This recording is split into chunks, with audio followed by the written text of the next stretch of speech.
Mhm. Okay, let's talk about butterflies. Okay, fascinating. So, butterflies. First of all, this is beautiful air energy, as is the dragonfly. Butterflies are very much about transformation, about metamorphosis. They're about all of the stages and phases that it takes to get to this fully formed butterfly situation. So we have the egg, right, which goes into the caterpillar, which goes into the chrysalis, which then turns to goo, transforms, undergoes metamorphosis, and then emerges as the beautiful butterfly, right? The thing about this energy, though, about the butterfly energy, is that this is not an emphasis, as it is here, on how beautiful you look fully formed. But I do feel like it's commenting on the fact that there is a lot going well for you and a lot going, right? It's flight. You're in flight, and I can feel it. But I feel like the emphasis here with this butterfly is really about allowing yourself, if you need to go back to the caterpillar stage, move a bit slowly. If you need to go back to the chrysalis and go inside and be goo, then please do. It feels important. Also, keeping in mind that we have Mercury in retrograde, we have Venus in retrograde, which is directly tied to how we communicate, the timing around things, and also how we view things, our perspective, right? The butterfly also equates to a Three of Swords energy in the tarot, which speaks of heartache, heart pain, that usually stems from the past, but we usually come up against that pain when we are resisting change of some sort. I feel like for some of you guys, this change is happening around you and there's a natural resistance to it. And it just feels a bit like this is a lot all at once, or this is just a lot right now. I keep hearing that. I feel like there's another group of you guys that are getting what you wished for. But the thing about wishes is, they say, like, be careful what you wish for and that people moan the loudest when they get what they want. The other aspect of wish fulfillment is that it does require change of you. You don't get to stay the same and get what you want. That ain't it, right? You're wishing for something that is not yet manifested. And so, yes, when it comes, it's going to require more of this, less of this, right? Suddenly you have less time for that. And it's going to require more of you over here. And it's all this balance game, right? But I'm really hearing that it's this, I said at the very beginning that I wanted to reverse that dragonfly energy for you, yeah? And it's interesting that we have this butterfly here, which talks about stages and phases of being. And I want to kind of go, again, if you need to be the caterpillar, if you need to be in a different place than this fully formed butterfly at any given time during this month, then do it. You've earned it. If you need it, feel that out and do it, right? I do feel like part of this energy for you guys for this month is needing some time to collect yourself, on your own to collect yourself. Fae energy is very much about connecting with nature as well. And so I would definitely recommend you do that. Now, we got the Hangman here, okay? Major Arcana coming in here. So the Hanged Man is about taking time out, taking a pause in order to flip your perspective. So we were talking about doing things in the reverse, about going in reverse, backing up to the caterpillar or the chrysalis. And then we have the Hanged Man, which is literally in the reverse. The key isn't in reverse, but the Hanged Man is upside down. Enlightenment, knowledge. We assume the hangman position in order to see ourselves or our situation more clearly. But also, when you think about it, if you were to do a handstand, your heart goes above your head, right? So it's a certain enlightenment that happens from that, and a certain medicinal benefit that comes from that, right? So heart overhead, and then we have the Three of Swords here. We're talking about the reverse. We want to back it up. So I'm hearing heart overhead. Listen to your heart, listen to your feelings more than your head this month, and ask it what it is asked. Well, pay attention to what it's asking of you, right? Do you need to just be a kid again for just a bit and let go of some of these responsibilities or more mundane aspects? I feel like your health, I want to talk about, your health in terms of how your emotional experience does affect your physical body. We would just want to look at tapping into energy and doing things that honor our needs at any given point. Okay? You can slow down. You can back it up. Then you can go forward again. You can speed up again, right? Eight of Cups. Interesting. Salmon energy. It was salmon here. Salmon energy is very much about allowing yourself to go with the flow, right? And knowing that in doing so, that is the path of least resistance. Fish are all about flow and fertility and abundance that exists of surrendering to the will of spirit or the universe, right? What's interesting here as well, traditionally with the Eight of Cups, is this is moving into, I want to speak about the Seven of Cups, which precedes it.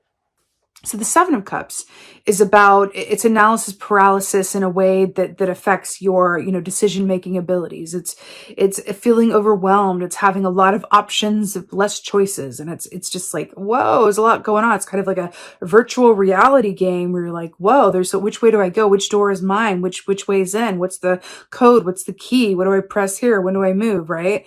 And I feel like this with the Eight of Cups is directly commenting on you allowing yourself to move into waters that are emotionally fulfilling for you, but also not partaking in emotional relationships or behavior that does not give as much as it gets. So those relationships in your life that don't give you as much as you give them, pulling back the reins on that, maybe spending less time in those relationships or less time in those activities, right?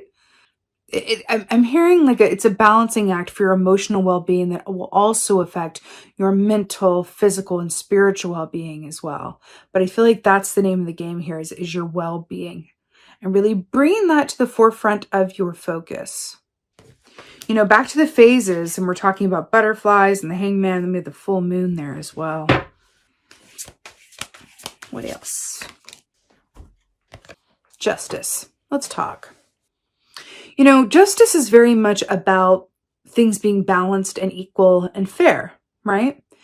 But there's also an aspect to justice where in the traditional tarot, Lady Justice is holding up that sword and says, in order for these scales to be balanced, she's holding the scales in her hand. In order for these scales to be balanced, we must first pass through the sword of truth, clarity, honesty, vision, right? So it's interesting here with this red crowned crane, right? Because there's an aspect to crane medicine that's very much about good luck, right? Balance, timing. It also equates a bit to temperance in a way. I feel like for you guys, the message with this is do what's right for you.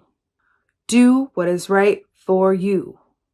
It's so interesting because I kept getting in your meditation like, that the Ace of Swords, remember I saw that with the dragonfly, and normally I would say like get outside of the illusion, embrace the clarity and the truth, and really sit with that in stillness, allow for the answers to come. But I want to do the reverse. For you guys, I want to say like, put the sword down, live in the ethereal, live in the play, live in the fun, live in the unknown, live in the questions, live in that place that requires less of your effort in a way that doesn't serve you and only requires that of you which you are able and happy and willing to give. I'm hearing, do not push yourself at this time. It doesn't feel healthy, right, or happy. Okay? Yes. Let's get a clarifier for the hangman here. Page of Swords, but of course. So remember we were talking about assuming the hangman position to flip your perspective and see something differently and get new truths and insights. And then we have the Page of Swords, which is information. But I'm hearing with this, ask the questions. Ask the questions. So with that, what I mean is, let's say that I'm feeling overwhelmed and really tired, but I have a lot of work to do and I have people depending on me and all this stuff. At any given point, I can either choose to just keep being the hamster on the wheel and just going with what's expected of me, all the while not feeling emotionally great. Or I can sit in with the emotions as they arise, use them as my personal compass, right? Which they are meant to be. And I can go, okay, I have all this to do, but I'm feeling real crap right now. Like, what is that about? And what is it? What are my feelings trying to tell me? And then I can go, oh, I've been overdoing it. I've been overworking. This is my emotions. That's why I'm not feeling so great. I'm feeling like I just need to play or rest. But the taskmaster, the ego is going, no, you can't. Bad things will happen if you do that. You wanted this. Keep going for it or just keep pushing. No. So I'm going to sit down, ask the questions, and then accept the answers that arise. But in order to ask the questions, we have to be still long enough in order to both ask them well, and then be receptive and available to the answers that arise around them. Now, you can do this in a lot of different ways. You can automatic write, you can journal, you can meditate, you can do a guided meditation. You can even talk to a loved one about this and just say, hey, have you noticed that I've been feeling really irritable lately? Have you noticed? Yeah, so I'd like to get to the bottom of what that's about. Can we talk about that? And then just talk it through, right? But there is information that's available to you that requires you to pause long enough in order to access it. Be aware of it, access it, and then receive the answers, okay? You know, I'm hearing dream time as well. You can also set the intention before you go to sleep. Back to that Fae energy, because they're directly associated with nighttime as well. You can set that intention to, before you go to sleep, to ask for clarity around what can I do to manifest, you know, happiness or emotional balance, or what changes or adjustments could I make so that I feel ABC or whatever have you, that I can be productive and joyous at the same time, or whatever that is for you. Okay. Clarifier for 8 of Cups. There's a lot going on though. Definitely. Knight of Cups to clarify the 8 of Cups. So fascinating. So, you know, the Knight of Cups is allowing yourself to be moved and informed by your emotions. You know, it's also about doing work that you love to do as well, and really partaking in those relationships that serve you and make you happy and feel joy and allow you to click into the present moment. This is exactly what we were saying with the 8 of Cups. Really connecting in with the activities, people, places, things that serve you emotionally and are reciprocal in nature. More time with the activities and people that allow you to click into that present moment and feel happiness, feel emotional freedom. Anything that restricts your emotional freedom or feels restrictive at all, just take some time out outside of that to access the truth around what changes could be made, so that you're living a more balanced existence, okay? That's what I'm feeling with this. Your key, your way in is your emotions. They are there to inform you. They're there to inform you. You ever heard someone say, like, I don't know why I'm feeling like this. Everything's going so well, but I don't know why I'm feeling like this. Why am I feeling like this? And there's this energy like, why am I feeling like this? I should be feeling like this. Well, what if we and that's very human, right? But what if we changed it to go, let me be curious and not judgmental around how I'm feeling, and see what comes out. I'm feeling this. Why could that be? Let's investigate from a place of curiosity, not get it together and feel better. Like, that's not gonna, that helped like nobody ever, right? So something to consider as well. Like a child might, curious as opposed to judgmental. All right, Justice. Oh, Lord. 9 of Swords, sleeplessness, nightmares, dream time. Right, with the Justice. Remember how we talked about, she looks like she's really having an interesting time, right? We talked about everything being fair and equal as it should be, but we also talked about doing what works for you and setting an intention before you go to sleep to, have some clarity around something that eludes you or for more information. I feel like that's coming up here with the 9 of Swords, but I feel like your dreams as well, as we were talking about at the beginning with the dragonfly, are there to inform you as well. And if you can remember the details of your dream, brilliant. But if you can't, dream work says that you can remember how you were feeling when you first woke up, and then allow that to sit with those feelings before you go on about your day and say, man, I'm feeling this, and then see what arises from that moment. Because your dreams, absolutely, when 9 of Swords comes up, are there to inform you during this time. And I feel like they're going to have some helpful notes on what changes or additions could be made in order to achieve balance, but also about how to do what works for you in a way that is non-judgmental and through the lens of self-love and acceptance. Okay? Let's do an oracle. Let's do an oracle from the Leos. Let's see. What's going on for Leos? Give me an oracle. Oh! She's one of my favorites. The Lady of the Gift. So this says generosity, receiving, withholding. Generosity, receiving, withholding. This is about our relationship to giving. And I feel like this has to, remember we were saying that anything that's not reciprocal, less time on those things?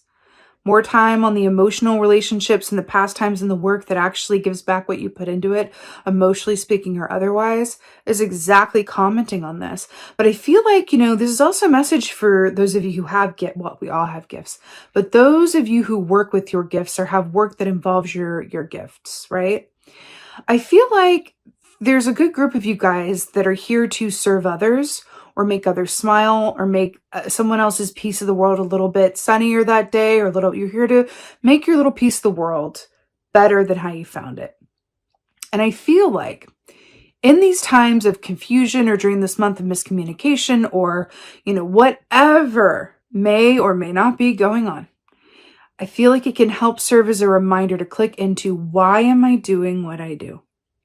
To help others, to make the world better, to ABC, XYZ. And if you can click in with the reason that you do what you do, I feel like that is going to be so incredibly helpful. Remind yourself of the gift inherent in you doing what you do. And I feel like that is going to be enormously helpful. It's also going to allow you to embrace the relationships and pastimes that are more reciprocal in nature from a place of self-love and clarity. Okay?